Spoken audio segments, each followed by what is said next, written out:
Ang pagbasa gikan sa Santos Ebanghelyo sumala ni San Mateo. Himayaon ikaw o Ginoo. Si Jesus mingon sa iyang mga tinunan, ang pag-abot sa anak sa tao may sama sa nitabo sa panahon ni Noe.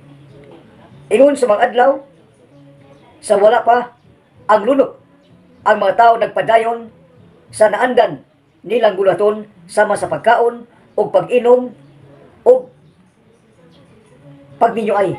Hangtod yun sa adlaw nga misulod si Noe sa arka. Apan wala sila masayod sa nahitabo hangtod nga ang lunok miabot o gibanlas kanilang tanan. Ingon unya niini ang mahitabo inigabot sa anak sa tao. Natong panahon na duha ka tawo magtrabaho sa uma. Ang usa kuhaon o ang usa ibilin. Duha ka babae magaling og pagkaon. Ang usa kuhaon o ang usa ibilin. Busa pagbantay kamo kay wala ka masayod kung unsang adlaw muanhi ang Ginoo. Hinumdumi kini nga ngalan agalon sa panimalay nas kung nasayod pa sa takna nga iabot sa kawatan. Magtukaw kayo siya og dili mutugot nga ang kawatan mulungkab sa balay. Busa kamo usab kinahanglan nga mag-andam kanunay. Kay moabot ang anak sa tao sa takna nga kamo wala magpaabot kaniya. Ang Ebanghelyo sa Ginoo. Daygon ikaw o Kristo. Sa ngalan samahan o sa anak o sa Espiritu Santo.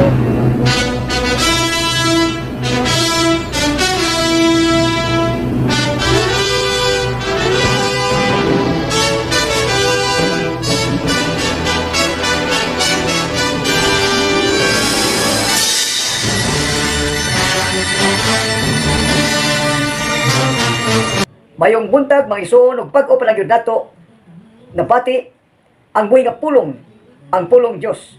Bago pa lang yun nato, nabati ang Ebanghelyo karong adlaw, adlaw Domingo. O kay adlaw ng Domingo, upat ka mga pagbasa. Gikan sa unang pagbasa, mudayon sa Salmo, responsoryo, sa ikaduhang pagbasa, o hangtod sa ikaupat, nga mo ang Ebanghelyo karong adlaw. Ang itugyuta, bago namang tao, ang uban mga mata, ano na uban nga, mubalik kayo ang Ginoo. Limpyo, inikabot sa Ginoo aron paghukom sa mga buwis batay. Kung may kanao ang Ginoo niya misugat ang mga tao nag-aleluya. Aleluya, usami, nag-praise the Lord. Salamat Ginoo. Unya, mubalik lang Ginoo. Apan sa di pa mubalik ang Ginoo, ikaw tao mangandam. Mangandam ka og unsa imong buhaton. Unsay pagpangandam nga dili ka na manlibak, dili kay magdautan, mubiya ka sa tanang sala. Biyaan ang katungod, ang sala. Nya di ka manlibak, di ka magdumot, di ka magawat, di ka magpatay. Biyaan ang tanan sala. Unya magbag-o ka sa imong kinabuhi. Magbag-o ka to the change. There is nothing permanent in this world except change. Why laing permanenteng butang dinis kalibutan gawas sa kausaban. Mausab yun. Ini kapapas sa tanan langit ug yuta kalibutan ang tanan makita nimo sa kalibutan mapapas. Apan lik-on ka gani balog tindog ug hangad. Kay ang Ginoo ang anak sa tawo mobalik yun. Mobalik gibalik-balik pa na sa Santos Kamisa sa tibuok nga kalibutan. Kung unsa Ebanghelyo sa ilang dapit in English, Hinapon, Ininsik, Yatsila, bisag unsa ilang lingwahe, ang ato Bisaya, mulang Ebanghelyo ha. Kung unsa adlaw ni tukma, mulang Ebanghelyo ha. Ang nila in English ang ato Bisaya. Ang atong kaugalingong pinulungan, makasabot ka yun. Ay pag in English, dili kami kano. Ang imong kaugalingong pinulungan ayaw biyai. Ang global, mo kinang English, makasabot ang tanan kon global. Tiyo kalibutan. Apan ang imong gipuy-an. Kung diin ka matao, di ka may mugso, ayaw kalimti ang imong kaugalingong pinulungan. O kay wa man ka mubalik ka yun. Mubalik ay pagpuyo dito in English, kaya sila hinapon, ay pagpuyo, balik. Kaysa may nabilin. Ang nabilin mo yung mama, yung papa, ugangan, anak, mga anak, balik kayo. Kung dahin ka napita, may mugso, balik. Ay pagpuyo o may napit nila imo. Balik kayo. Muna ang Ginoo, balik sa pagtuos sa Ginoo, balik sa paglaom sa Ginoo. Unya, balik nimo imo nagulipan na imong dautan nga binutan nga magsugod ka na pagka mangyatagon, pagka maluluyon, pagka mahigugmaon, pagka mapinuganon, pagka mapailubon, o pagka mapaubsanon. Kay moabot ang anak sa tao, di ka mahibaw kung kanus ang taknaa. Unsa mo rasa? Musa, ikaw gipahinumduman sa labaw, nga mong ginulabaw sa ngatanan. Gipahinumayuan ang minded. nga ikaw tao mangandam sa tanang panahon, sa tanang higayon. Kaya ang Ginoo na sa tanang panahon, na sa tanang higayon, lingi huwag tuo at kasabanti na ang Ginoo sa tanan. Ang Ginoo anaa kanimo usab. Ang Ginoo naminaw lang, nagtan-aw, nagantos kung unsa imong gibuhat, unsa imong gisulti, nagtan-aw, naminaw ang Ginoo sa gibuhat sa matag tao. Ingon ana ang gugma, nagtan-aw, nagantos. Apan di man kamo tuo nga gipuy-an kang Ginoo, muna Ginoo nagantos gayud. Ang uban nagpabunyag, uban way bunyag, ang lain-lain tinuan, apan di ka mo tuo. Muna doon uban nga, di mo tuo pagkabanhaw, di mo tuo kanusan tao, di mo tuo pista, di mo tuo. Apan pulong sa Dios. Pulong sa Dios nga gibalik-balik ka na. Ang Ginoo mao kamatayon, nagpakamatay siya gumikan sa gugma sa iyang mga isuon. Wa maniglain ang Ginoo. Inya masuod was, masuod ka siya, may timid ka. Masuod ka, hangtod mga tao nga mo ila mo tuo. Ug kay di man mo ila, munang nagpakamatay ang Ginoo sa tanan, gitanang mga sala, gipanlansang sa krus, ang tanang sala, ang tanang tunglo, gipanlansang mo tuo, mo dawat. O sa diyang ang Ginoo namatay diya sa krus, nagtilin og 7 ka pulong, diya pa mo tuo. Mga taon nagbinatay, nangalisang sa mga milgi nga madugdugdog, linog kilat, ni tuo. Ang uban, apan uban wa mo tuo, nagpabilin ang di mo tuo pagkabanhaw, di mo tuo kamatayon, kay usar lagi hinumdumi tao, lawas og kalag. Og ang tao gipuy-an sa Ginoo Espiritu, Holy Spirit, ingon na ang gugma sa Ginoo. Gipuy-an ka, lawas og kalag, gipuy-an ka sa Ginoo. Muna ang tao lawas og kalag. Ang gibuhi karos kalibutan, puros lawas, lawas, gusto magtato, lawas, gusto magtagiyag malls, gusto magtagiyag mga mansion, lawas, lawas. Nalimtan ang importante sa tanang kalag.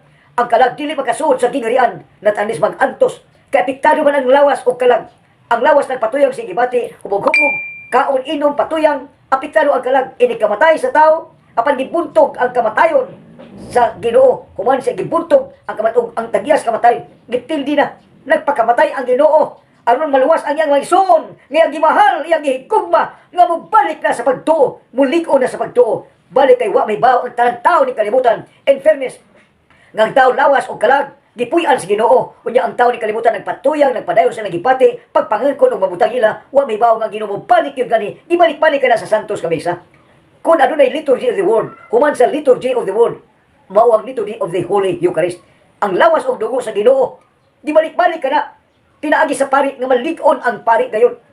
Ug adunay usa ka nabutang dito sa Vatican under investigation, gumikay kay nagpatuo sa maayo, nindot man, maayo man ang usa ka Pilipino pag-abot dito sa Santo Papa, laybawon man miapil-apil, lahi ang politika, lahi ang sosyal, lahi ang ekonomiya. Apan kun imo ning ilangkob ang tanan sa panaghiusa, ilangkob ba imong usahon ang politika, ang ekonomiya ug ang pagtuo sa katawhan katilingban, imo sa inyo magkayusa, mudawat ka wag tuo. Mudawat ka, ang nagdumot kanimo, imong ulian, ang tanang nagdumot, nangaway kanimo, imong ulian, unya ang panaghiusa, muni ang husto nga pangulo. Ang pangulo nga husto, leader, muni ang hustong panghuna-huna. Ang leader nga pangulo, buot magkausa ang tanan, tibok kaliputan, ug ang tao, may usa, apan nganong hangtod karon, wa mahiusa, lain-lain ang prinsipyo. Sige, panaot, ang uban padlibag, ang tanan pagdumot, ang tanan, inay mo tabang, tabangan ang tao nga buot mahiusa. Kung mahiusa ka sa pari, ang pari karon, instead may usa sa pulong, mula ba naman og tao? Tao naman, lawas-lawas. Kung ikaw pari, kung ikaw lagad, magtukag, lawas o kalag. Ang tao doon ay kalag. Ang importante ang kalag. Nga mabalik kayo sa girian sa langit ang kalag. Kung maayo, pagkada ang lawas. Apan ang lawas, nila, dautan, donot, na magsige, paghilabot o butang, niya pagsupak, sa di mo itong tinuod. Muna nga, ang Ginoo nga buutan, kaayo, may gugmaw na dili mo pugos. Apan ang Ginoo himog tao gumikan sa kaayo, o ang Ginoo nagpakamatay gumikan sa kaluoy sa mga tao nga gimahal. Apan ang Ginoo dili mo pugos, o hustisya usab ang Ginoo. Muna ikaw hindi mo balik ang rule ang rule sa mga bilin sa Ginoo dis kalibutan. Mao ang pagkabig, pagtudlo, pagiya sa tao nga balik sa paglaom, balik sa pagtuo, balik sa pag-alagad, balik sa pag-ampo, balik sa pagsultig tinuod. Mao na ang gitawag og pangulo. Kung ikaw sumusunod, magpaluyo ko yun. Unsay imong sundon, kung unsay gibuhat sa Ginoo, unsay gisulti, gibuhat, unsay nagpakamatay, mao ni ang mga mahitabo sa tao kung ikaw mosunod. Nga si Kristo namatay, si Kristo nabanhaw, mao ni ang tao usab. Kung namatay ang Ginoo sa krus, kung nabanhaw sa ikatulog adlaw, mao ang tao. Mabanhaw, mabuhi ang tao. Kay mupiya man ang lawas, apektado man, nag-antos diya sa purgatorio. Cleansing place, why word nga purgatorio, apan kung basaw nimo ang kinasila ng purgatorio, kinasila mo na. the cleansing please, purgahon ka sa imong mga sala. Hangtod malinti ka, malinti, mahuli, ikahuli nimo, makasuod ka sa gingarian sa langit. Munang karong tao, you are reminded, gipahinumduman ikaw nga mag-amping ka. Kay ang imong ngalan na isulat na sa libro sa kasulatan. Kung magbinutan ka, kung nasulat na sa libro, ang imong ngalan, binutan, maluluyon, malinawon, magyatagon, may nantuson, mapailubon, o guya mapamsanon. Muni ang tigumon sa matao nga gusto mo antog sa langit. Kaya ang tao sagrado, mutog sagrado ang bunyag, sagrado ang confirmation, sagrado ang mga pari, holy orders, sagrado ang kumpisalan, sagrado ang kaminyoon, sagrado ang anointing, paghilog sa mga pulo sagrado, ang tao sagrado, mula itigumon, aron ka makasod sa gingarian sa langit kung ikaw magmahimpit, magbalaan. Tuhuin ikaw sagrado. Tiguma ang sagrado, ang sakramento. Tiguma ang mga bunga sa kugma. Sige, tiguma o kunya, nakakita ka man, nakadungog ka man, buhata. Ang pagpuyo nga matarong, pagpuyo nga magyatagon, pagpuyo nga tarong gayon. Ayaw paghiwi-hiwi. Ayaw pagdinaw, ayaw pagkaiya kaya sa kalimutan. Apan ang Ginoo nagtanaw man sa matag tao nga iyang gipuy-an. Nagtanaw sa kinabuhi nga iyang gipuy-an. Abatag tiguang gitanaw ka man, babae lalaki gitanaw. Nagtanaw na minaw ang Ginoo. Ang uban ni dawat, ang uban di gyud mo kadawat, naghimog ilang gingarian. Niabot tag 48,000 kapinkon kulang ang mga nagkalain tinuan sa tibok kalibutan. Lakip na nini ang Romano Katoliko. Apan nagpapiling ang Romano Katoliko nga manguros, mutuog gayon gawahan, mutuog anak, mutuog Espiritu Santo, mutuog mahal nga birhen, mutuog bunyag, tista, mutuog kanus ang pagkabanhaw, mutuog kinabuhi, mutuog pagkabanhaw. Kay kung mutuog kang kinabuhi o pagkabanhaw o Espiritu, nga di makita ang Ginoo, ang kalag ni mo di makita, mutuog ka lang. Muabot kayo ang Ginoo. Sa dili ni mo may bawaan kung unsang orasa, unsang takna. Kay muabot ang Ginoo. Nga wa ka masayon, unsang takna. Muabot ang Ginoo aron paghukom sa mabuhi o sa mga minatay. Muna nga bag-o ng langit, bag-o yuta, o ang tanan matapos ni kalibutan, ang tanan lumalabay, apan ang pulong, ang isulti sa Ginoo, dili gayon mapapas, ang isulti, dili ikalimtan kay pisan gani ang imong buhok, nahibaw ang Ginoo pila kalugas nga buhok, nahibaw ang Ginoo labaw sa tanan, kay siyang pulong, siyang Diyos, siya ang pulong, siyang Diyos, siya si Lord Jesus Christ, siyang may balita, isangya o may balita, preach the good news, evangelize the good news, live the word of God, the good news, and spread the good news, and do not be afraid. Ayaw ka malaka, ayaw kahadlok, because I am with you until the end of time. Ayaw kahadlok tao, pag-andam sa kulingon, pahinumdumi pag-andam, matag higayon, matag gutlo sa imong kinilig, kay wa ka masayon kung kalusa mo palit ang Ginoo sa kalibutan, aron paghukom sa kamatayon, sa mga buhi o sa mga minatay. Mubalik Ginoo apan ikaw tao, inosente ka man, busa pangandam, kay wa ka magpaw kung karon sa mupalik ang anak sa tao, dis kalibutan, aron paghukom sa magpuhi o sa mga minatay. Amen. Himaya samahan ug sa anak ug sa Espiritu Santo maingon sa sinugdan karon sa gyapon hangtod sa kanturan. Amen. Sa ngalan samahan ug sa anak ug sa Espiritu Santo. Amen. Daghang salamat sa inyong pagtanaw, daghang salamat sa inyong pagpaminaw.